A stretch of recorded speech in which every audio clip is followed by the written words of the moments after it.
My name is Jordan, and for 5 long years I worked as a personal assistant to Mr. Whitaker, a man whose name carried weight in business circles, but remained a ghost to most of the outside world.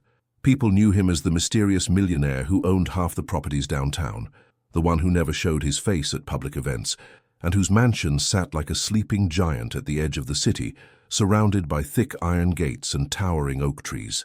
But to me he was something entirely different. He was my employer, and strangely enough, the closest thing I had to family for a while. Before I dive into what happened, that one day that changed everything, I want to ask you something. If you're enjoying hearing this story already, make sure you hit that like button so I know you want me to keep going with this kind of confession. Believe me, it's about to get intense. My day-to-day life at the mansion was a mix of routine and unpredictability. I'd arrive every morning at exactly 8 o'clock, driving up the long, winding driveway that cut through acres of manicured lawns and carefully arranged rose gardens. There was something almost cinematic about the way the morning fog lingered over the grass, making the whole place look like a set from an old mystery film.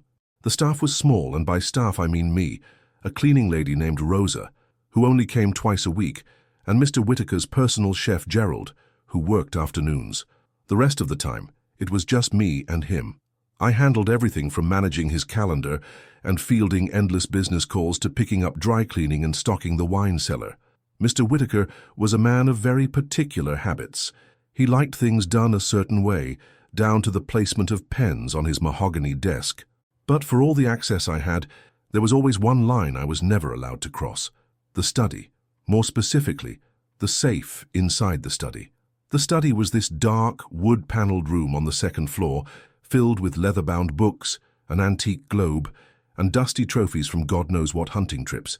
I was allowed to clean the outer parts of the room, dust the bookshelves, and vacuum the Persian rug, but the safe, that massive iron beast embedded into the far wall, was off-limits. Always locked, always untouched. I'd seen Mr. Whitaker standing in front of it more than once, staring at it like it held the answer to a question he'd been asking himself for years. Sometimes late at night, when I stayed over to help with paperwork or late-night calls, I'd hear the floorboards creak above me and know he was up there pacing back and forth in that room. Whenever I'd walk past the study during the day, I couldn't help but steal a glance at the safe. It had these thick black dials and an old-fashioned wheel you had to turn like in the movies. It felt out of place in a modern house, filled with smart home devices and biometric locks. But Mr. Whitaker never upgraded the safe. He trusted that piece of steel more than anything else. For 5 years, that was the rhythm of my life. Wake up, drive to the mansion, manage Mr. Whitaker's affairs, avoid the safe. I got used to it. The quiet, the secrecy, the weird looks he'd give me sometimes like he wanted to say something, but always stopped himself. Then came that morning, the day everything changed. It was a Thursday. I remember because I had a mental checklist for Thursdays. Check the pantry inventory, confirm Mr. Whitaker's lunch meeting, and remind Gerald to prepare the sea bass he liked so much. I pulled up to the mansion just before 8, same as always, coffee in hand, ready to tackle another day. But something was wrong. Before I even reached the front gate, I saw the flashing lights, red and blue slicing through the fog like warning signals from another world. 2 police cars were parked awkwardly on the driveway, and a third was pulled over near the garden. A couple of uniformed officers stood near the front steps, talking to each other in low voices. There was yellow tape, the kind you only see on crime shows. My stomach dropped. I parked my car along the edge of the driveway and practically sprinted up to the gate. One of the officers, a tall guy with a mustache, stepped in front of me, holding up a hand. "Excuse me, sir, you can't go in there," he said. "I work here," I blurted out. "I'm Mr. Whitaker's assistant, Jordan. What's going on?" He gave me a once-over, then sighed. "Detective Ramirez is inside. Wait here." And then I stood there, frozen, heart pounding, trying to process the scene in front of me. I could see Gerald off to the side, standing near one of the garden statues, arms crossed tightly over his chest, his face pale as a sheet. Rosa wasn't scheduled to come in that day, thank God. Minutes felt like hours before a woman in plain clothes approached me, short, serious eyes, clipboard in hand. "Jordan, right?" she asked. I nodded. "Yes. What happened?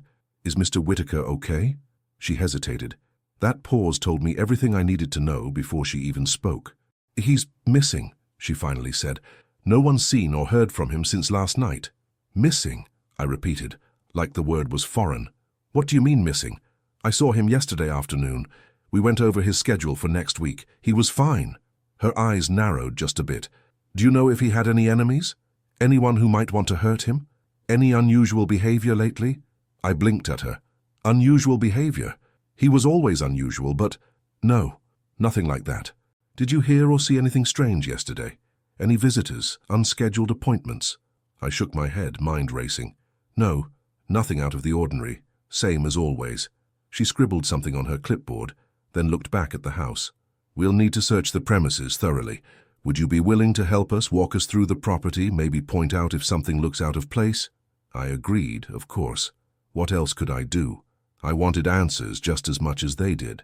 As we moved through the house, I kept noticing small things that felt off. A chair slightly moved in the living room. The back door left unlocked, which was unheard of for Mr. Whitaker. And then, of course, there was the study. We stopped outside the door. Detective Ramirez looked at me expectantly. Do you have the key? She asked. I shook my head. No one does. Only Mr. Whitaker. She pulled on a pair of gloves and pushed the door open. For the first time, strangers stepped into the study, poking around, inspecting bookshelves, tapping on floorboards. But when it came to the safe, even they seemed hesitant.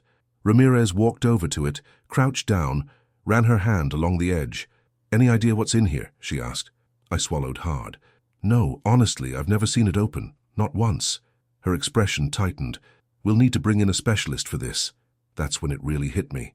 The safe wasn't just some old storage space for important documents or family jewelry. If the police were bringing in a specialist, it meant they suspected something serious. I stepped back, heart pounding in my chest, as the room seemed to close in around me. I caught a glimpse of my own reflection in the glass of the bookshelf, and for a split second I wondered if I even recognized the person staring back at me. I should have walked away then. I should have let the police handle it and gone home, but instead I stayed, hovering at the edges of the investigation, answering more questions, watching as officers moved through the house like ghosts, touching everything, opening drawers, inspecting closets, and all the while my eyes kept drifting back to that safe, that heavy, silent box sitting in the corner, holding God knows what inside. I had no idea that the real nightmare hadn't even started yet. The house felt different after that day, empty, like it had exhaled and forgotten how to breathe again.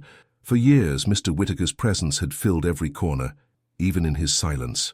Now, walking through those wide hallways, with their cold marble floors and towering ceilings, it felt like I was trespassing in a museum that had been abandoned overnight. The police didn't leave right away. Over the next few days, they turned the mansion upside down. Every drawer, every closet, even the attic, which I didn't even know existed, until Detective Ramirez sent 2 officers up there with flashlights and dust masks. And through it all, I was there. Not because they forced me to be. Honestly, I could have refused, but because I couldn't stay away. I needed to know what had happened to Mr. Whitaker. Detective Ramirez seemed to take a liking to me. Maybe it was because I was cooperative, or maybe she saw that I was just as desperate for answers as she was. She called me back to the house on the 3rd morning after his disappearance. We're doing a full sweep today, she said when I arrived. You know this house better than anyone. I need you to walk through with us. Let me know if anything looks wrong. I nodded, my throat dry. Room by room we moved. The dining room with its long, empty table that had barely been used in 5 years. The guest rooms that still smelled like fresh linen, thanks to Rosa's meticulous cleaning. The library where Mr. Whitaker spent long afternoons reading legal documents and rare philosophy books. The wine cellar that I had stocked more times than I could count. But it wasn't until we reached the 2nd floor that I felt the full weight of what was happening. We stood in front of the study. I had passed by this door countless times, opened it to dust the outer room, stood just inside the threshold to deliver papers or coffee, but never, not once, had I crossed over to the far side where the safe sat embedded into the wall. Detective Ramirez turned to me. You said you've never been inside the safe? Never, I answered quickly. Her eyes narrowed. Not even out of curiosity? I almost laughed, but it came out dry and humorless. Curiosity, yes. Action, no. She motioned for one of the officers to open the study door. It creaked in that familiar way it always did. The smell of old wood and leather hit me instantly. I stepped inside slower than usual, letting my eyes wander over the room like I was seeing it for the first time. The same worn armchair by the window, the globe that hadn't spun in years, the stack of unread mail on the side table, and there it was, the safe. It sat against the far wall, dark and heavy, with thick brass hinges, and a dial that looked older than the house itself. The faintest layer of dust clung to the edges, but the area around the handle was clean, almost polished from years of use. I swallowed hard, forcing myself to walk closer. "Anything unusual about this?" Ramirez asked, pointing at the safe. I shook my head. "Not that I can tell. It's always been locked. Mr. Whitaker never opened it in front of me." She crouched down, examining the edges, running her gloved fingers along the seams. "We'll bring in someone to open it later. For now, let's focus on the rest." But I barely heard her. My eyes stayed glued to that door, that cold metal that had been off limits for so long. As we moved through the rest of the house, little memories started creeping in, things I hadn't thought about until that moment. Like the time, about 2 years ago, when I walked past the study late at night and heard something metallic clank against the floor. I remember pausing outside the door, heart racing, wondering if I should knock or just walk away. In the end, I chose to walk away. Or the afternoon when I caught Mr. Whitaker standing in front of the safe, staring at it like he was trying to will it to open with his mind. I had just walked in with a tray of tea, and when he heard me, he turned so fast that he almost knocked over the lamp beside him. "What did I tell you about knocking?" he had snapped. "I did knock," I lied, holding the tray like a shield. He waved me off that day, dismissing me with a flick of his hand, but the look in his eyes, I never forgot it. It wasn't anger. It was fear. Back in the present, I found myself standing in front of the garden doors while the officers dusted for fingerprints on the banisters. "Hey, Jordan," Detective Ramirez called from the top of the stairs. "Come here for a second." I climbed the steps, heart beating fast, and met her at the landing. "We checked the surveillance system," she said. "The cameras stopped recording around 2 in the morning, power cut." My stomach twisted. "Cut? Like, deliberately?" She nodded. "Looks that way. The cables near the main gate were severed. Clean cut. Not an accident." That explained why there was no footage of Mr. Whitaker leaving, if he even left at all. Ramirez kept going. "Also, the back door was left unlocked. Did Mr. Whitaker ever forget to lock it?" "Never," I answered without hesitation. "That man double-checked every door before bed, sometimes twice." She sighed. "Thought so." I watched as the officers finished their search. One of them came down the hall carrying a small cardboard box filled with random items, a half-empty bottle of bourbon, a set of car keys, and a leather notebook I didn't recognize. Ramirez flipped through it, her eyes scanning the pages quickly before snapping it shut. "Anything?" I asked. "Just meeting notes, business stuff," she replied. By the time they wrapped up for the day, the sun was already setting, casting long shadows across the front lawn. The police didn't find anything. No signs of forced entry. No fingerprints where there shouldn't be. No note, no message, nothing. They left me standing there alone in the driveway, staring at the house like it was some giant puzzle missing half its pieces. I didn't want to go back inside, but I couldn't bring myself to leave either. Eventually, I unlocked the front door and stepped in, flipping on the lights one by one as I made my way to the kitchen. I sat at the counter, staring at my hands, wondering how it had all come to this. But no matter how much I tried to distract myself, checking emails, tidying up, even putting on music, my mind kept circling back to that room, that safe. I ended up back in the study around midnight, standing in front of it like Mr. Whitaker used to. The room was quiet except for the faint hum of the refrigerator downstairs. I reached out, letting my fingers trace the cool surface of the metal. Part of me wanted to try the dial, even though I knew I didn't have the combination. Another part of me feared what might be inside. What if there was something in there that explained all of this? Or worse, what if it explained nothing at all? I stood there for what felt like hours, lost in thought, until the first light of dawn started creeping through the blinds. I told myself I'd let the professionals handle it, let the police open it when they brought in their expert. But deep down, I already knew something. That safe, whatever it held, wasn't just going to change the investigation. It was going to change everything I thought I knew about Mr. Whitaker, about this house, about myself.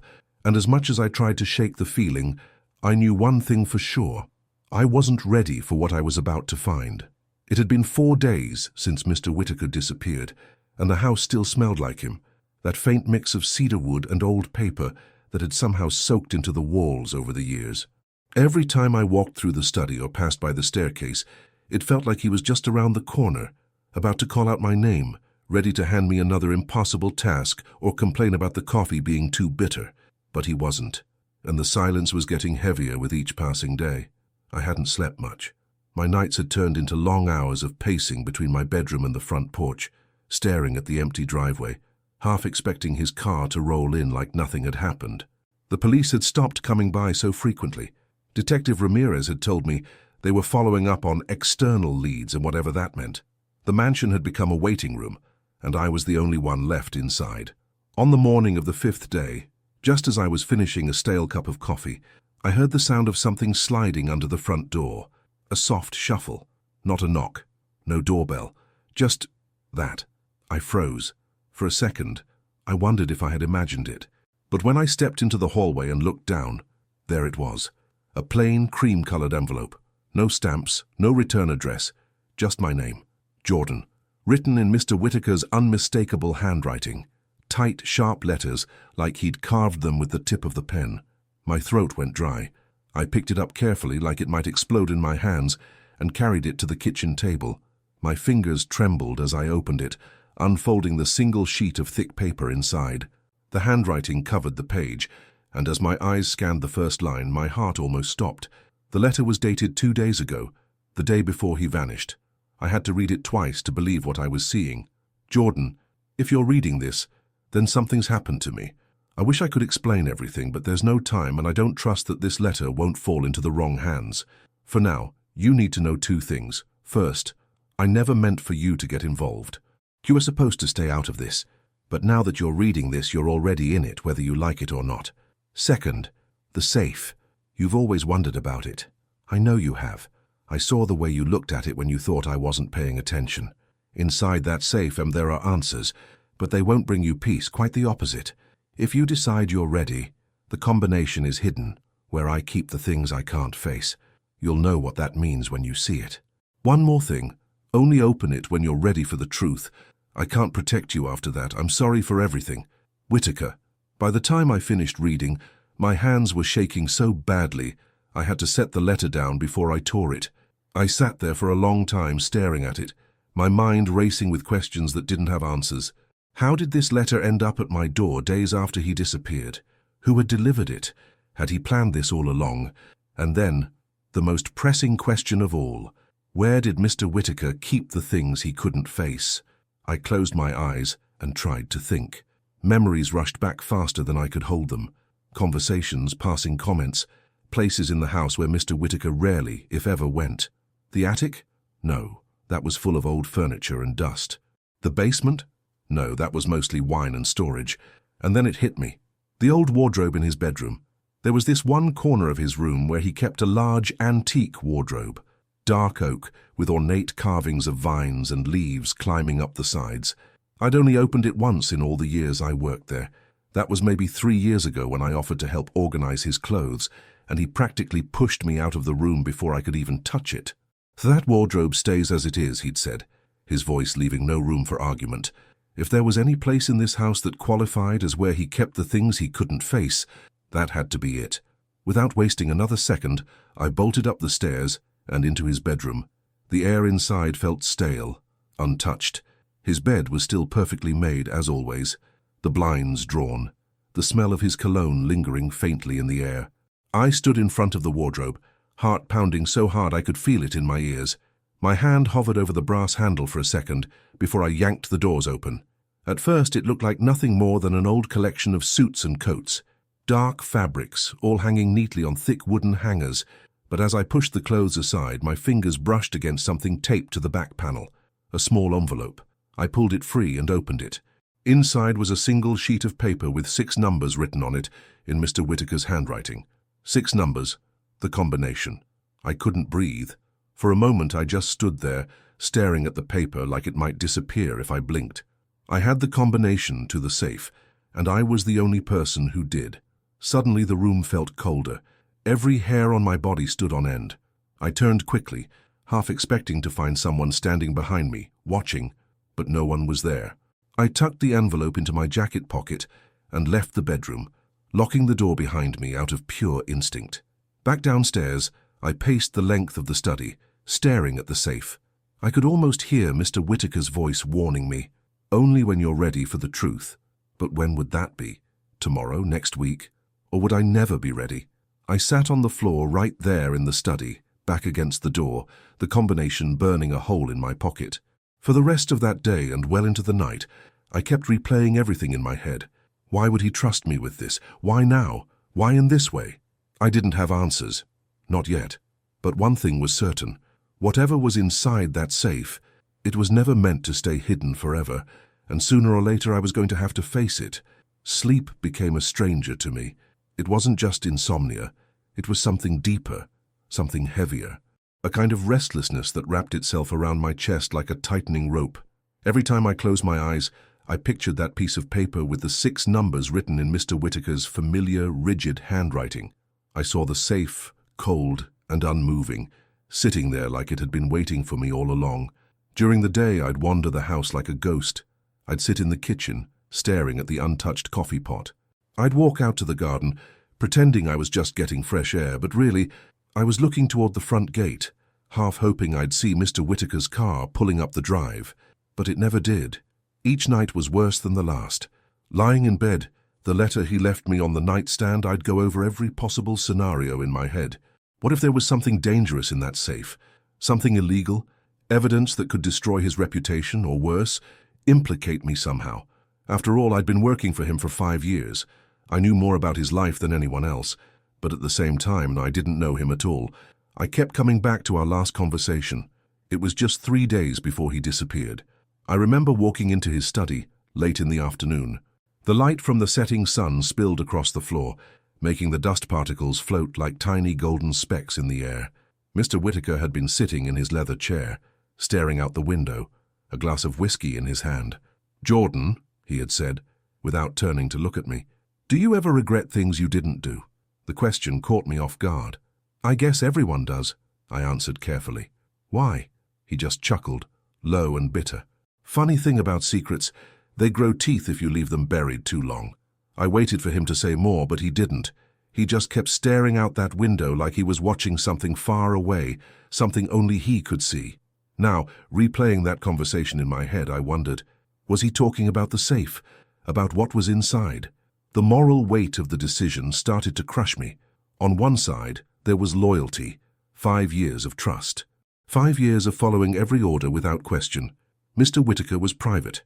That safe was his most sacred line in the sand, and crossing it felt like betrayal. But on the other side, there was fear. Fear of what could happen if I left it unopened. What if there was something in there that explained his disappearance? What if it held the one clue that could lead me, or the police, to him? And then there was curiosity, that dark human curiosity that eats at you from the inside out. The same curiosity that made me steal glances at the safe for years, wondering what was behind that thick steel door. The combination sat in my jacket pocket for days, folded neatly, untouched, but never out of mind. I'd find myself reaching for it absent-mindedly, fingers brushing over the paper like I needed to make sure it was still there, like it was some cursed artifact I couldn't part with. One night, I couldn't take it anymore. I had been sitting at the kitchen table since sunset, staring at the letter again, reading Mr. Whitaker's words over and over. "Only open it when you're ready for the truth." What did that even mean? Was it a warning? A threat?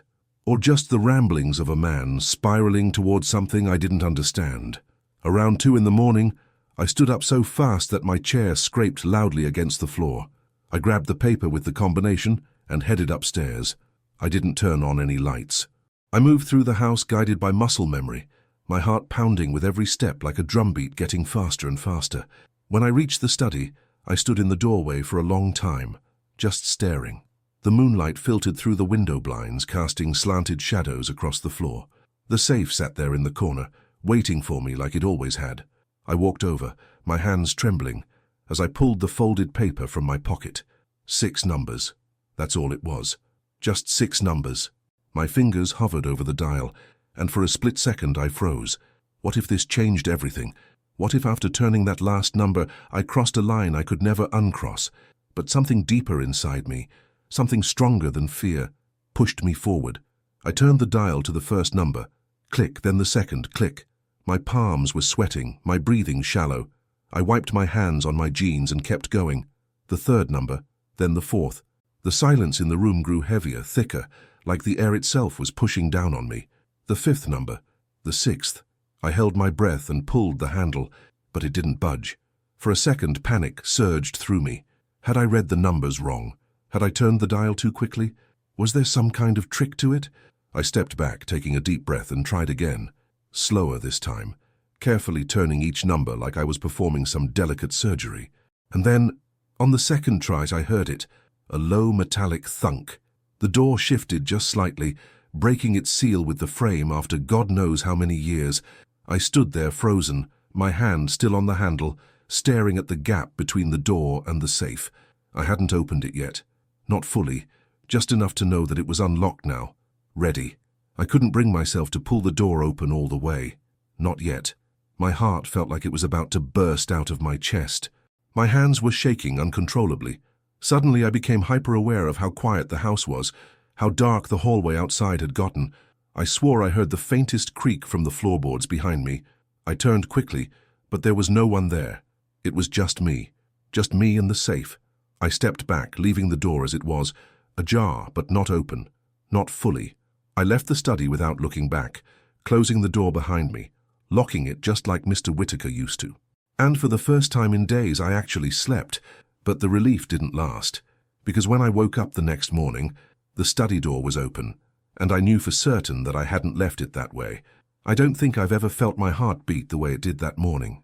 It wasn't just fast, it was wild, uncontrolled.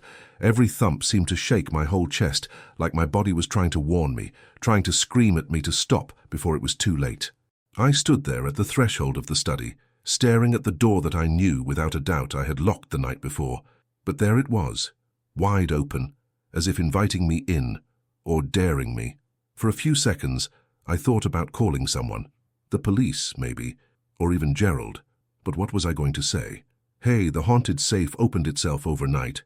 No, I couldn't explain any of this, not without sounding like I was losing my mind.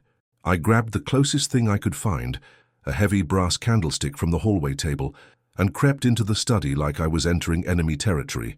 The room was dim. The morning light filtered through the closed blinds, painting thin golden stripes across the floor. Everything looked the same, except for that one detail that made my stomach twist. The safe door was ajar. Not wide open, but cracked just enough to see the darkness inside. I approached slowly, my breath shallow, the floor creaking under each step.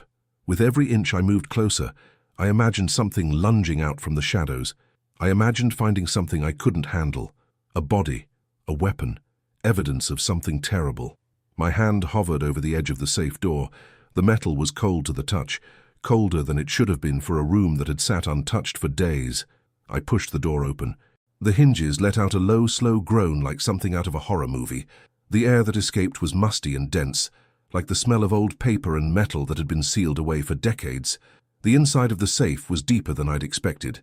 It wasn't just a box with a shelf or two. It was more like a small closet with multiple compartments and layers stacked on top of each other. My eyes darted from one thing to the next. Stacks of cash, bundles of $100 bills held together with brittle rubber bands, some of them cracked and broken from age. There were at least a dozen stacks, maybe more, each stuffed neatly along the bottom shelf like it was some backroom vault at a casino. I knelt down, picking up one of the bundles. The bills felt real, old but real. Part of me wanted to count them, to see just how much money was sitting there, but something stopped me. This wasn't just about money. Above the cash, there were rows of documents, most of them yellowed with time, folders with no labels, thick envelopes sealed with wax stamps, legal papers with Mr. Whitaker's signature on them, and some with names I didn't recognize. I pulled one of the folders out and opened it with trembling hands. Inside were property deeds, lots of them, but none of them matched any of the properties I knew Mr. Whitaker owned. The addresses were from different states, some even from different countries. Some were in cities I'd never even heard of. What the hell had he been doing? I set the deeds aside and reached for the next stack. Photographs. That's when the real fear kicked in. The first photo was black and white, grainy like it had been taken with an old film camera. It showed Mr. Whitaker standing next to a woman I didn't recognize. She was young, with dark hair and wide eyes, holding a baby in her arms. I flipped to the next photo. Another woman. Different location. Same baby, a little older this time. Next photo. Same baby again, now maybe 3 or 4 years old, standing next to yet another woman. Different city, judging by the background. My hands started shaking harder. Photo after photo. Different women. Same child. What did that mean? Did Mr. Whitaker have a secret family? Or worse, multiple families? I couldn't make sense of it. Behind the photos was a shoebox, taped shut. I grabbed a letter opener from his desk and sliced through the tape. Inside were even more letters, each in its own envelope, addressed by hand. The first one was labeled, "To Rebecca, only if I'm gone." The second, "For Thomas, when the time comes." Another, "To my son, I'm sorry." And there were at least 10 more, each addressed to different people whose names meant absolutely nothing to me. I sat back on the floor, legs sprawled out, staring at the contents of the safe like I was staring at a crime scene. Everything I thought I knew about Mr. Whitaker, all the years of loyalty, all the routines, the conversations, the little bits of trust he had shown me. All of it felt like a carefully constructed lie now, like I had been playing a part in a story I didn't even know I was in. A story where I was the fool. The room started spinning a little. I had to steady myself against the desk just to stay upright. I pulled out one more letter from the bottom of the box. This one wasn't sealed like the others. It was open, the paper yellowed and soft at the edges. I unfolded it carefully, already dreading what it might say. "Jordan, if you're reading this, then you opened the safe. I knew you would. Curiosity's a dangerous thing, isn't it? I wish I could explain everything now, but by the time you see this, it'll already be too late for that. Just know that what you found in here, it's only the surface. The real truth goes deeper, much deeper. I never wanted to drag you into this. But if you've come this far, it means you're stronger than I thought. Be careful who you trust. Whitaker." I let the letter fall to the floor. Be careful who I trust. That phrase echoed in my head like a broken record. I sat there, surrounded by cash, documents, photographs, and confessions meant for strangers, and for the first time since Mr. Whitaker vanished, I felt something new. Fear. Real, bone-deep fear. Because suddenly, I wasn't just worried about where Mr. Whitaker had gone. I was terrified about what I'd just uncovered. And the worst part? I had no idea what to do next. The rest of that day became a blur of paper cuts and unanswered questions. I sat on the floor of the study for hours, pulling letter after letter from the shoebox, unfolding documents, scanning photographs until my eyes burned. With every new piece of paper I opened, it felt like I was peeling back layers of a life I had never truly known. A life Mr. Whitaker had buried under years of quiet routines and carefully constructed lies. The letters were the hardest part. Each one told a different story, but together they painted the same disturbing picture. Mr. Whitaker had lived a double life.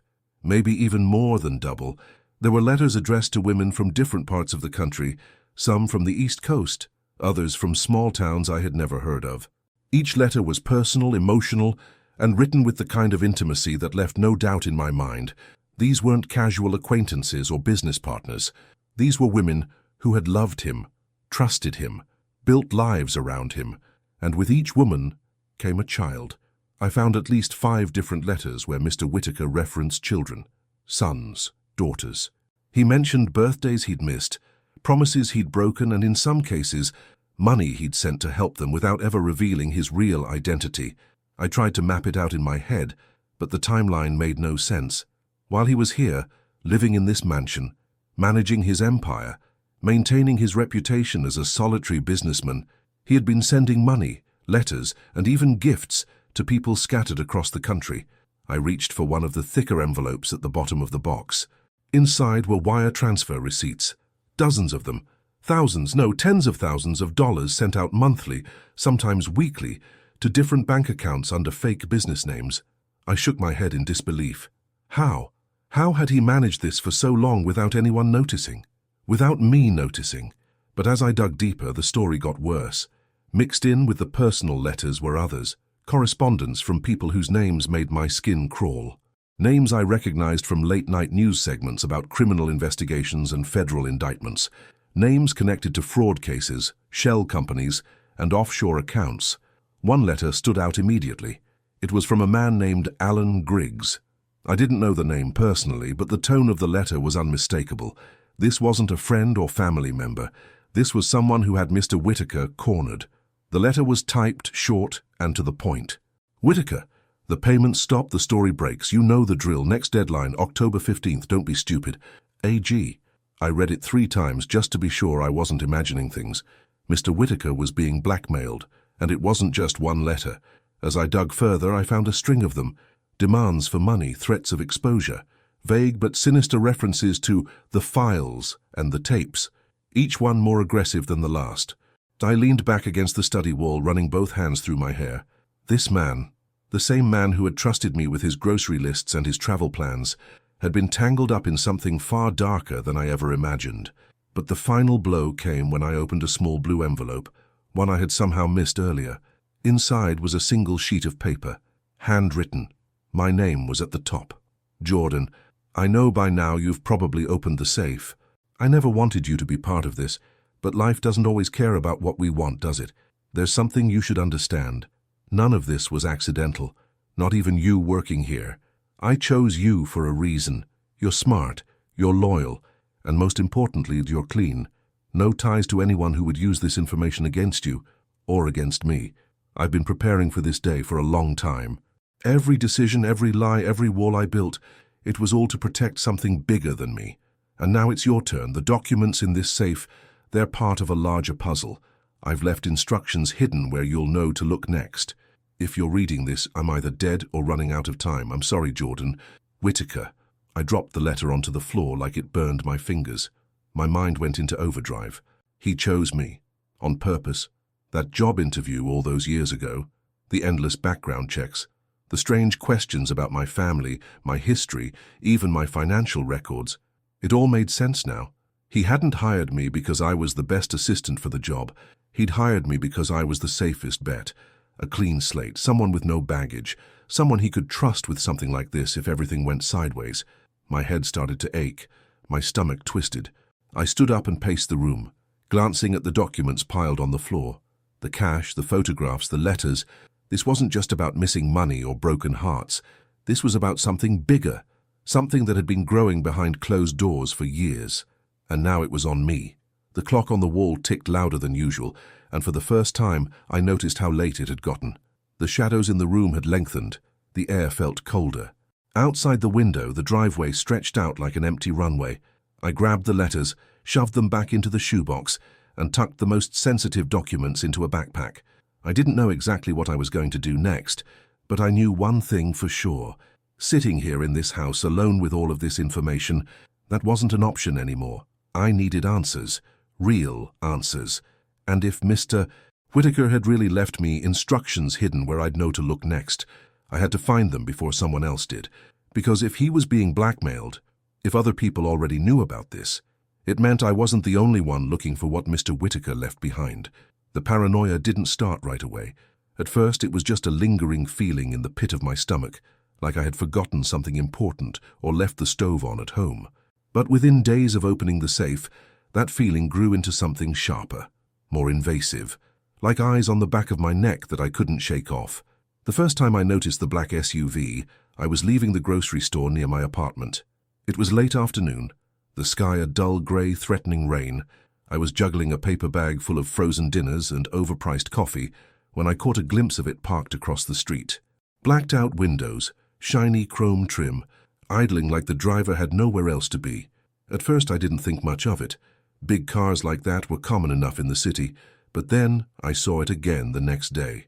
Same car, same spot, different time. That's when the static in my chest started to build. I walked a few extra blocks before circling back home that evening, eyes darting behind me like I was in some bad detective movie. The SUV didn't follow, but I felt its presence the whole way home. The anonymous phone calls started 2 days later. The first one came around 3 in the morning. My phone lit up, vibrating on the nightstand with an unknown number.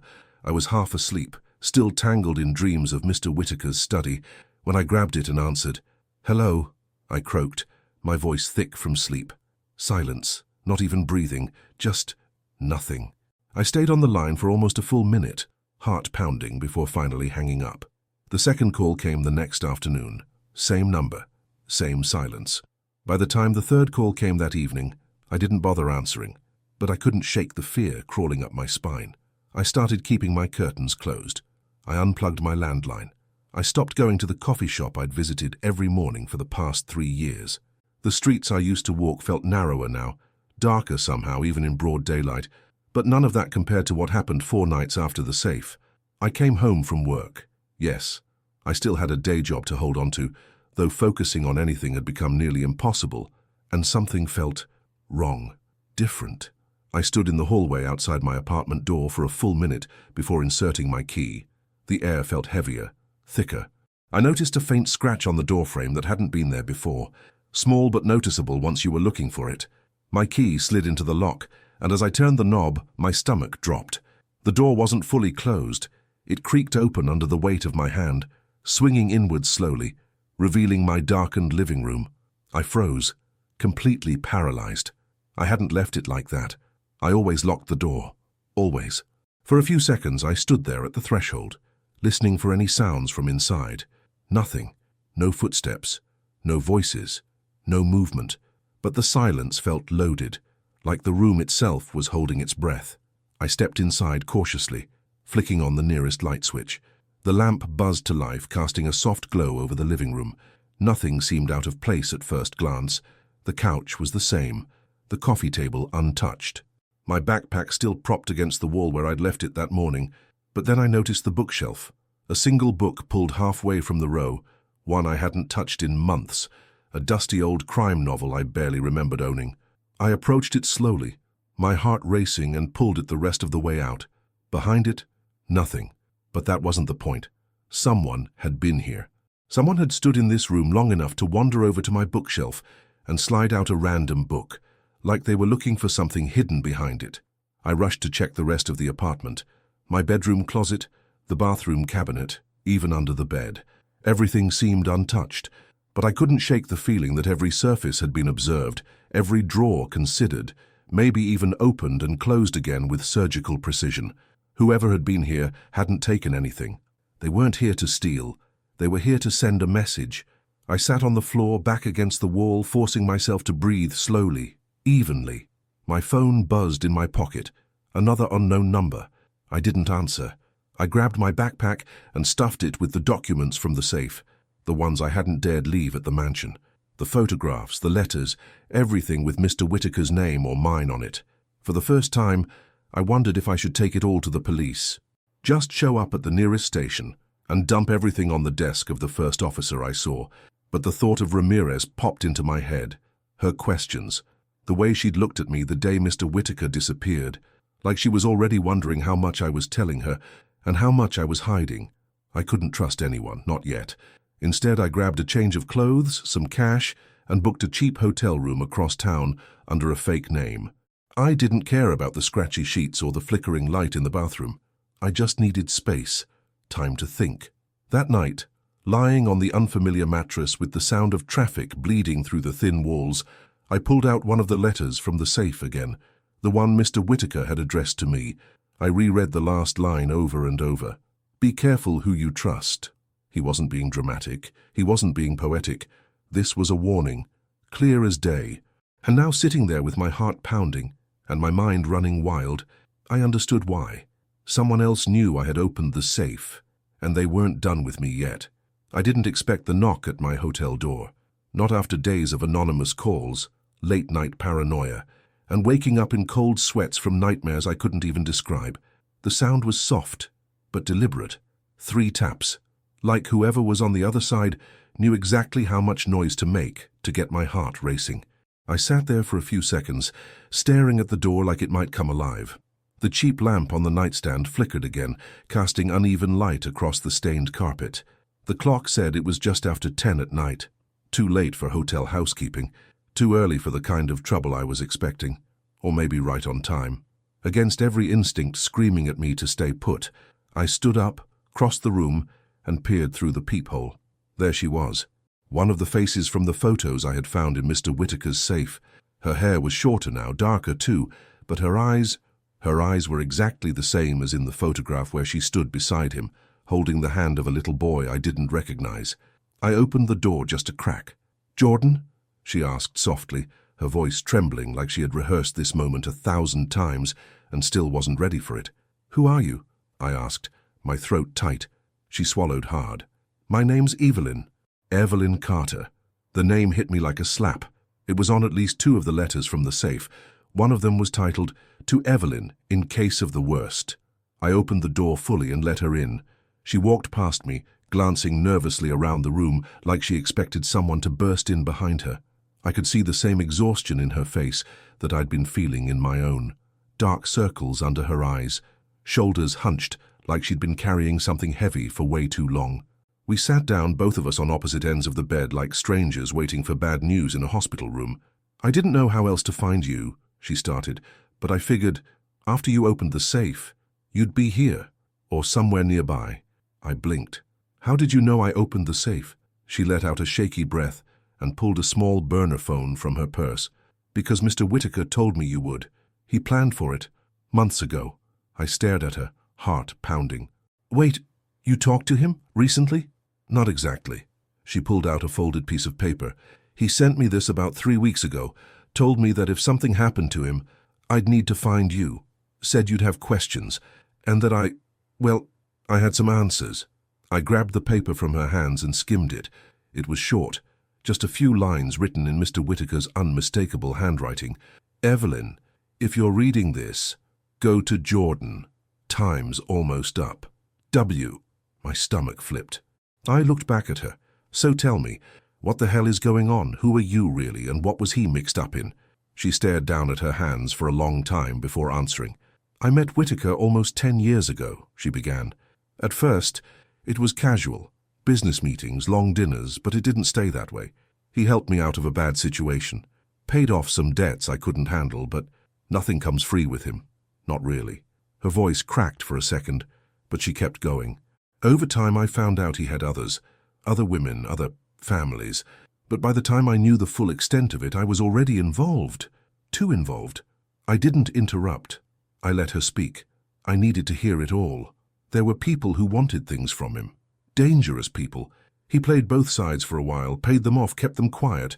But it wasn't sustainable. They started threatening him. And when that wasn't enough, they started threatening us. The people he cared about. Or at least, the people he felt guilty about. I felt my throat tighten. "So, the black SUV, the phone calls, that wasn't just paranoia?" She shook her head. "No, you're being watched, Jordan. We both are. They know you opened the safe. They know you have the documents, and now they want them back." I felt like the floor was tilting beneath me. "So what happens now?" I asked, my voice almost a whisper. Evelyn wiped at her eyes, taking a shaky breath. "So you have 2 options. Walk away, burn the papers, forget this ever happened, and pray they believe you're smart enough not to go public." I waited for her to continue. "Or," she said, locking eyes with me, "you expose everything. Take the documents to the authorities. Blow the whole thing wide open, but if you do that, you'll be putting a target on your back for the rest of your life. Same for me." I sat there, frozen. Both options sounded terrible. But sitting in the middle doing nothing wasn't going to keep me safe either.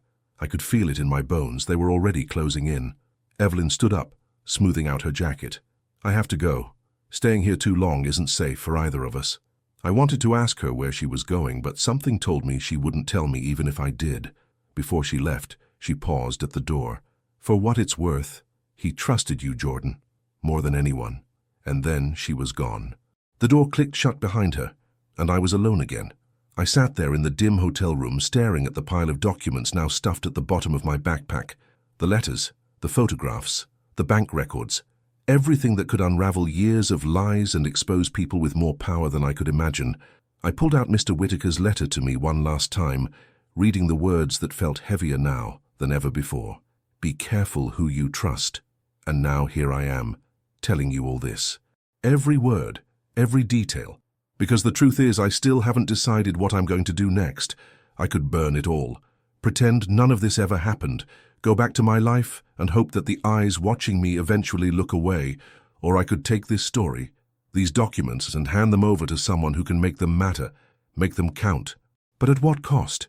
So now I'm asking you, what would you do? Would you stay silent to protect yourself, or risk everything to expose the truth? Leave your thoughts in the comments below. Tell me, what would you choose? And if you want to hear what happens next, if there's even a next chapter for me, subscribe, because honestly, I don't know how much time I have left.